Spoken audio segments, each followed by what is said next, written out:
I can take in 350 a week, sometimes even more when I do it off the meter. You think you understand Taxi Driver? Lonely guy, descends into madness, becomes a hero, gets the girl's respect, right? Wrong. Martin Scorsese and Paul Schrader buried clues throughout this film that suggest something far more disturbing is happening. There are details in the cinematography, the dialogue, and Travis's behavior that completely change what this story is actually about. Most people watch this film once, feel uncomfortable, and never dig deeper into why every frame feels like a nightmare. Fact number 1. Travis dies in the shootout.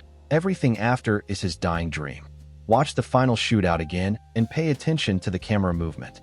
After Travis gets shot multiple times, in the neck, in the arm, potentially in the chest, the camera does something it's never done before in the entire film. It rises up and floats over the carnage in a dreamy, ethereal way, looking down at the blood-soaked scene. That's not Scorsese's style for the rest of the movie. Every other shot is grounded, gritty, and handheld. This sudden shift to an overhead God's eye view, that's the moment Travis's soul leaves his body. Then we cut to Travis as a hero, reading positive newspaper clippings, driving his cab again, getting respect from other drivers. Betsy gets in his cab and treats him with admiration. Everything he wanted suddenly comes true. But notice how dreamlike and soft-focused these final scenes feel compared to the harsh reality of the rest of the film. Notice how no one questions how Travis survived multiple gunshot wounds, or why he's not in prison for murder despite the bodies piling up. Fact number 2. Travis Bickle was based on Arthur Bremer, a real would-be assassin. Paul Schrader based Travis Bickle on Arthur Bremer, the man who shot and paralyzed presidential candidate George Wallace in 1972. Bremer kept a detailed diary documenting his descent into violence, his obsession with becoming famous through assassination, and his alienation from society.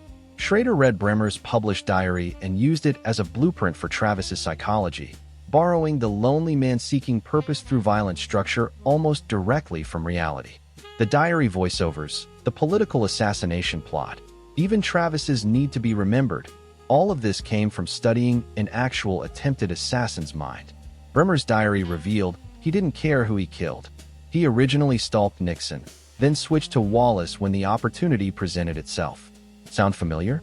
Travis does the same thing. He plans to kill Senator Palantine, fails, then immediately redirects to the brothel massacre. It's about Travis needing to commit a spectacular act of violence, and he'll find whatever target is convenient. By basing Travis on a real assassin, Schrader is warning us that these men exist, they walk among us, and their manifestos always try to retroactively justify violence that was inevitable from the start. Fact number 3. Jodie Foster was only 12 years old. Here's something that makes the entire film even more disturbing.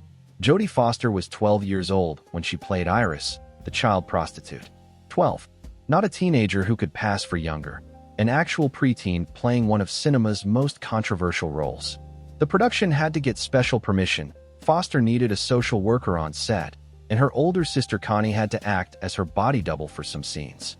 But Scorsese cast her specifically because he wanted that uncomfortable authenticity. This casting choice forces us to confront something the film wants us to feel, the absolute horror of child exploitation. When you watch Travis's rescue of Iris, knowing Foster was literally a 6th grader during filming, it reframes the entire subplot. Travis's obsession with saving her becomes even more complicated when you realize he's a grown man fixating on a 12-year-old, even if his intentions are supposedly pure. The fact that Hollywood put an actual child in this role in 1976 is both a testament to the film's brutal honesty about urban decay and a reflection of how differently the industry operated back then. Fact number 4. You Talking to Me? Was completely improvised, and it reveals Travis's fractured mind. That legendary mirror scene, "You talking to me?" wasn't in the script. It simply stated, Travis talks to himself in the mirror. Robert De Niro improvised the entire sequence, drawing on real street confrontations to create one of film history's most iconic moments.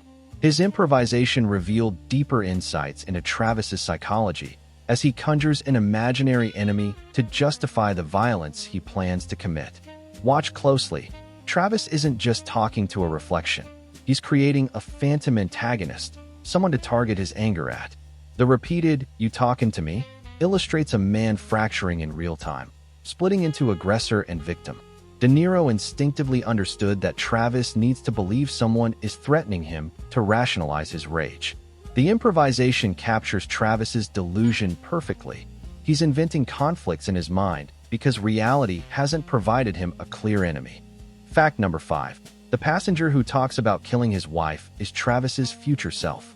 That scene where a passenger, played by Scorsese himself, gets in Travis's cab and describes watching his wife through binoculars and wanting to kill her with a .44 Magnum. That's not a random encounter. Look at the timing. This happens right after Betsy rejects Travis and right before he starts his descent into violence.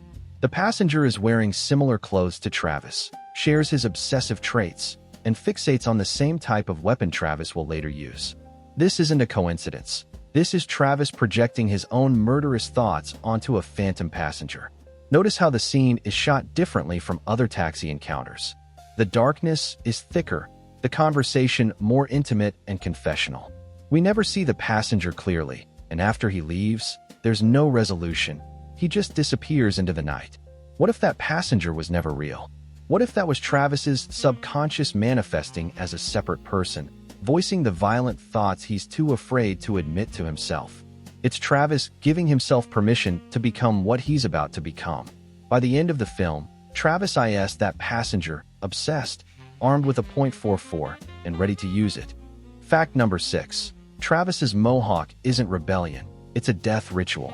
Everyone remembers the mohawk as Travis's transformation into a vigilante warrior, but the cultural context is way darker than that. In the Vietnam War era, American soldiers would sometimes cut mohawks before suicide missions, knowing they weren't coming back. Travis, a Vietnam vet, would know this symbolism. When he shaves his head into that mohawk, he's not preparing for battle. He's preparing to die. Everything after that moment is Travis executing his suicide plan. Look at his behavior after the haircut. He doesn't train harder or become more strategic. He becomes reckless and fatalistic. He attempts to assassinate a political candidate in broad daylight with no escape plan. When that fails, he goes to the brothel knowing he's outnumbered and outgunned. At the end of the shootout, he puts his finger to his head like a gun and says boom, because he wanted the cops to finish the job. Travis didn't want to be a hero. He wanted to die violently, and he engineered a scenario where society would either kill him or be forced to call his death heroic. Either way, Travis Bickle was always going to end up dead in his own mind. Fact number 7. The film's color palette proves Travis is already in hell. Taxi Driver's color grading is drenched in sickly yellows, toxic greens, and blood reds, creating a vision of hell. Scorsese intentionally heightened the film's color saturation to portray New York as a decaying nightmare. Even in daytime scenes, like Betsy's office or the diner, the colors remain off-kilter, reflecting Travis's inability to escape his personal hell. He isn't simply corrupted by the city. He's been trapped in his own inferno from the start, with every interaction and moment tainted by his distorted perception. Fact number 8. Travis's diary entries prove he can't tell reality from fantasy. The voiceover comes from Travis's diary, but his words often don't match what we see. He sees himself as observant and righteous, yet misreads social cues and fantasizes about situations that aren't real. While he narrates himself as a hero cleaning up the streets, we observe a disturbed loner descending into violence. A pivotal moment is when Travis claims his purpose has become clear, yet to the audience, it remains chaotic and contradictory. He fluctuates between wanting to assassinate a senator and targeting pimps, while also seeking Betsy's love through violence.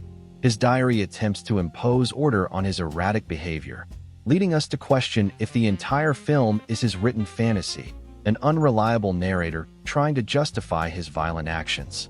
Fact number 9. The parents' thank you letter is too perfect to be real. At the end, Travis receives a letter from Iris's parents thanking him for saving their daughter. It's beautifully written and feels entirely implausible. Real parents of an underage girl caught in a tragic shooting wouldn't express gratitude to the vigilante involved. They'd be traumatized and likely angry. The letter reads like a fantasy, using formal, literary language that mirrors Travis's own style, raising suspicions about its authenticity. It arrives at a pivotal moment when Travis is seeking validation, making its timing and tone feel contrived. This letter seems to be a product of Travis's mind, either a fabrication or a delusion that justifies his violent actions, and it's clear it doesn't reflect reality. Fact number 10. The blood was desaturated to avoid an X rating. The MPAA initially gave Taxi Driver an X rating, the kiss of death for a theatrical release, because the final shootout was too graphic and bloody. Scorsese's solution? He desaturated the color in the massacre sequence, draining the blood from bright red to a dark, rusty brown. The desaturated blood makes the violence feel diseased, rotten, like we're watching bodies decompose in real time rather than just die. The desaturation also makes the scene feel more dreamlike and unreal, which supports the theory that Travis dies and hallucinates the aftermath. Natural, bright red blood would ground the violence in reality. The sickly, brown-tinted blood makes everything feel like a nightmare or a dying man's vision. Scorsese was forced to make a change to appease censors, but that change accidentally reinforced the film's ambiguity about what's real and what's Travis's delusion. The blood doesn't look like movie blood or real blood. It looks like the blood in a fever dream, which might be exactly what we're watching. Taxi Driver transforms from a tale of urban heroism into a disturbing exploration of delusion, violence, and societal illness. Scorsese and Schrader's brilliance lies in the multiple interpretations supported by the film's content. It's one of the most unsettling movies, luring us into sympathizing with a monster. What really happened to Travis Bickle? Share your theories below. Don't forget to subscribe for more insightful breakdowns.